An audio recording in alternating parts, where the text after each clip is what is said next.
batela mikongo. Yahweh, Yahweh, bénissa mikongo. Yahweh, Yahweh, batela mikongo.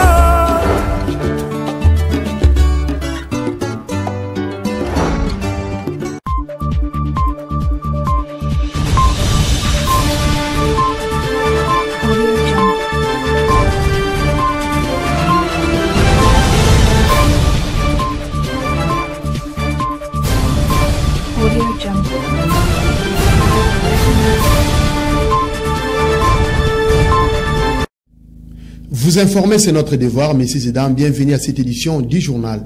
Ouvrons cette session d'information. Le commissaire divisionnaire adjoint de la police du Congo central, le général Israël Kantou Bakoulou, a dirigé la parade générale ce lundi 5 août 2024, laquelle se tient une seule fois le mois. Cette cérémonie a réuni toutes les unités de la PNC un service dans la province du Congo central. Les détails avec Riva Ntiala et bienvenue Tony.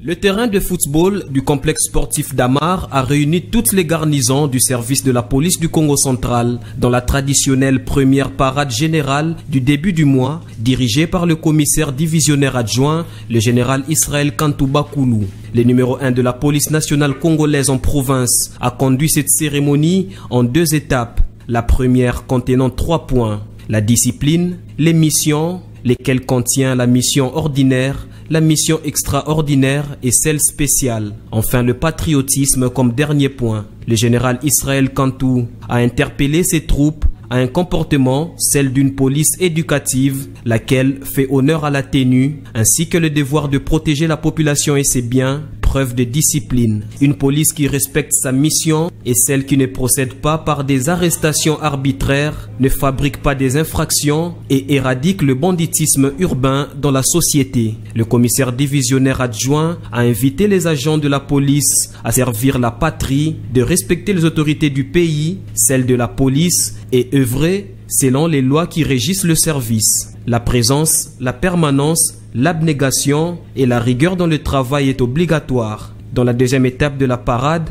le général Kantou a procédé à la sanction des policiers qui se sont méconduits, auteurs des actes de vol, de bagarres et semeurs d'insécurité. Dans la foulée, il a promis qu'aucune infraction ne restera impunie, c'est là toutes fonctions confondues. Parlons santé dans cette édition du journal. Le cancer du col de l'utérus est le 4e cancer le plus fréquent chez la femme dans le monde. C'est quoi le cancer du col de l'utérus? Symptômes, causes et prévention. Éléments de réponse dans ces commentaires de Mamine Boudi. Suivez.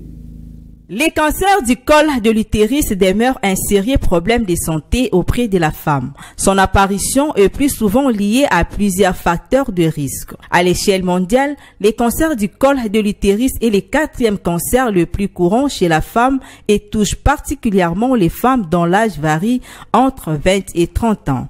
Interrogé à ce sujet, Dr Joseph Serge Louzayamo, gynécologue, nous parle des causes de cette pathologie. C'est beaucoup plus lié avec les infections chroniques dues au virus du genre papillomavirus. Parlons des symptômes, Dr Joseph Serge Louzayamo revient. La patiente va venir avec des fatigues intenses et aussi il y a des métrorragies qui sont en dehors des règles. Et il va sentir aussi les douleurs pendant les coïts et aussi des douleurs au niveau lombaire comme au niveau du bas-ventre. Au niveau provincial, la maladie n'est pas vulgarisée faute de moyens.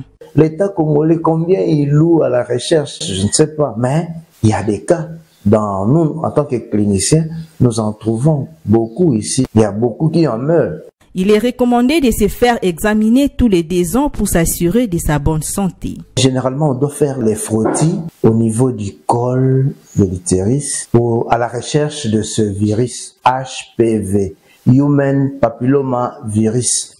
Et c'est comme ça qu'on arrivera à prendre en charge tant soit peu de cette maladie.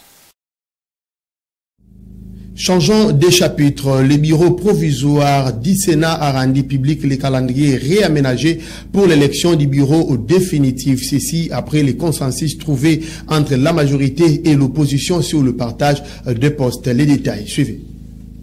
Le compromis a été trouvé à l'issue de la réunion relative à l'harmonisation pour la répartition des postes au bureau définitif de la Chambre haute du Parlement entre la majorité et l'opposition le samedi 3 août 2024. Les postes de président, premier vice-président, deuxième vice-président, rapporteur, questeur et questeur adjoint ont été réservés à la majorité, tandis que le poste de rapporteur adjoint a été octroyé à l'opposition. Ce consensus vient de baliser les chemins pour l'élection des membres du bureau définitif. Le président du bureau provisoire a rendu public un nouveau calendrier pour l'élection et l'installation du bureau définitif de cette institution. À en croire, un communiqué signé par le premier secrétaire de cette institution. Le processus électoral se déroulera du 5 au 10 août 2024. Le dépôt des candidatures est prévu du 5 au 6 août.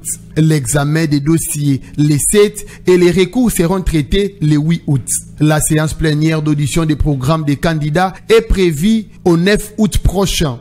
L'élection et l'installation du nouveau bureau le 10 du même mois. Signalons que cette élection va marquer la fin de la session extraordinaire ouverte par le bureau d'âge, conformément à la Constitution. Ce nouveau bureau succédera celui du professeur Modeste Bahati Lukwebo qui a géré la Chambre haute du Parlement pendant 3 ans.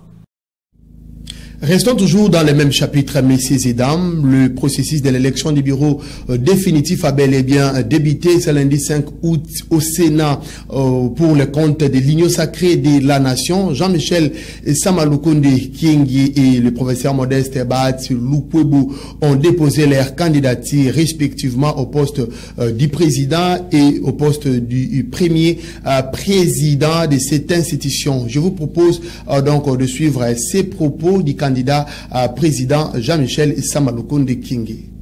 Je suis venu effectivement déposer ma candidature qui s'inscrit bien sûr dans l'accompagnement de la vision de son Excellence Monsieur le Président de la République, mais surtout la consolidation des acquis comme il l'a mentionné.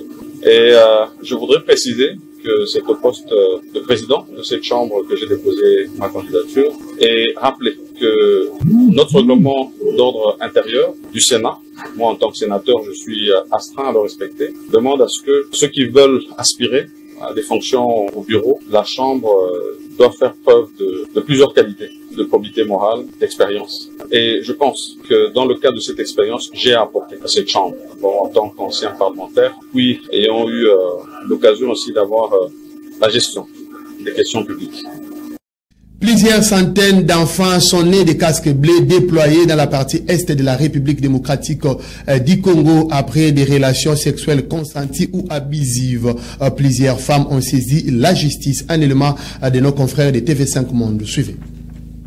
Quartier de Mavivi, dans le nord de Béni. La base de la MONUSCO se trouve à quelques kilomètres d'ici. Francine a 27 ans et un bébé d'1 an et demi. Joseph est un enfant MONUSCO. C'est le surnom qu'on leur donne ici. La jeune fille qui souhaite garder l'anonymat dit être tombée enceinte après avoir eu un rapport sexuel avec un casque bleu somalien. Dans les champs là-bas à Mavivi, on a rencontré des Somaliens qui nous regardaient depuis leur camp en treillis. L'un d'entre eux m'a dit qu'il m'aimait, mais il me mentait. Un jour, il est sorti, on s'est vu. Après, c'était la grossesse. Quand j'ai vu que j'étais enceinte, je suis allée à la base. Je me suis adressée à l'un d'entre eux. Il m'a demandé comment c'était arrivé et j'ai tout raconté. Mais jusqu'à aujourd'hui, je n'ai jamais revu le père de l'enfant. Pour gagner sa vie et s'occuper du bébé, la jeune femme tient un stand de rue à Béni.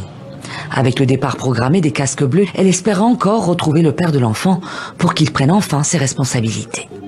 Les oncles de mon enfant me demandent d'aller chercher son père. Cela fait 2 semaines déjà que je pars là-bas. J'y passe des journées entières pour voir si je peux le voir, mais je ne l'ai jamais vu. Elle est loin d'être la seule dans son cas.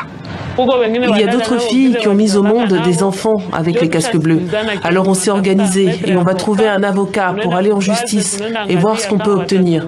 L'avocat va nous aider car on ne sait pas comment on va vivre avec ces enfants.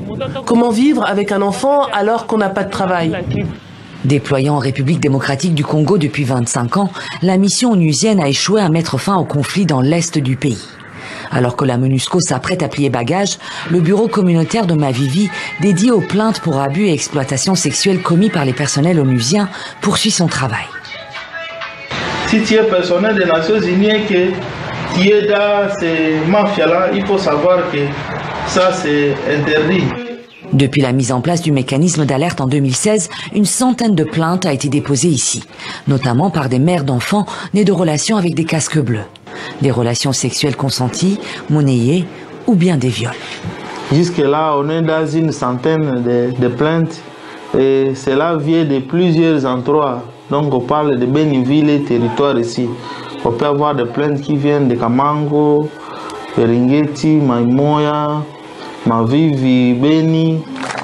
Le 10 avril, lors d'une cérémonie dédiée au retrait du contingent chinois du Sud Kivu, la chef de la MONUSCO a été interrogée sur ce dossier. L'ONU a une politique de tolérance zéro, assure Bintou Keïta, qui promet un suivi des cas via la section conduite et discipline de la mission. Certes, le contingent va partir, mais pour nous, nous avons une continuation de responsabilité vis-à-vis des personnes qui ont été victimes d'abus et exploitation sexuelle et qui ont résulté dans des paternités. Il y aura un suivi pour avérer la paternité, parce qu'il faut avérer la paternité, et ensuite des processus pour faire en sorte que les responsabilités parentales soient assumées. Selon la chef de la MONUSCO, des tests ADN seront réalisés pour attester la paternité de ces enfants. Face à l'étendue du problème, la MONUSCO a mis en place des réseaux communautaires de plaintes dans 43 localités à travers le pays. En octobre dernier, 8 casques bleus sud-africains déployés à Beni ont été arrêtés et un officier suspendu dans le cadre d'une affaire d'exploitation sexuelle et de violence présumée. Avec des maisons closes et des barres de fortune installées devant la base MONUSCO pour des relations sexuelles transactionnelles. Et dans la page sportive, la province du Congo central a remporté la grande et la petite finale de la 4e édition du championnat national des Jeux des dames qui s'est déroulé à Kinshasa du 27 juillet au 4 août de cette année. Les détails avec Jean Sengoy. Suivez.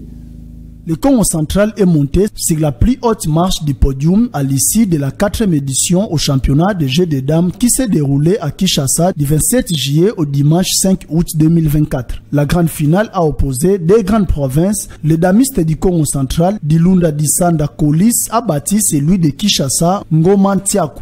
À l'issue de la rencontre, les deux finalistes ont été sacrés grands maîtres nationaux par la Fédération nationale des Jeux des dames. La République démocratique du Congo vient d'enregistrer deux nouvelles personnalités de renom dans la discipline de dames. Le Congo central a aussi été honoré par Lando Ditsansi Michel qui a occupé la 3e place face à Dingombe Alain, toujours de la province de Kinshasa. Notons que cet événement majeur des damistes congolais a réuni tous les meilleurs joueurs seniors de tous les pays. À en croire la Ligue de Jeux des dames du Congo central, un accueil chaleureux sera réservé à ces deux athlètes qui ont représenté la province de Kasavubu. Il s'y est de signaler que le championnat d'Afrique des Jeux des dames se déroulera à la fin de cette année en République démocratique du Congo, précisément à Kinshasa. Qui commence bien, finit bien, messieurs et dames. C'est la fin de cette édition du journal qui vous a été réalisé par Christian Timba. D'ici là, portez-vous bien et surtout bonne suite des programmes chez vous. Au revoir.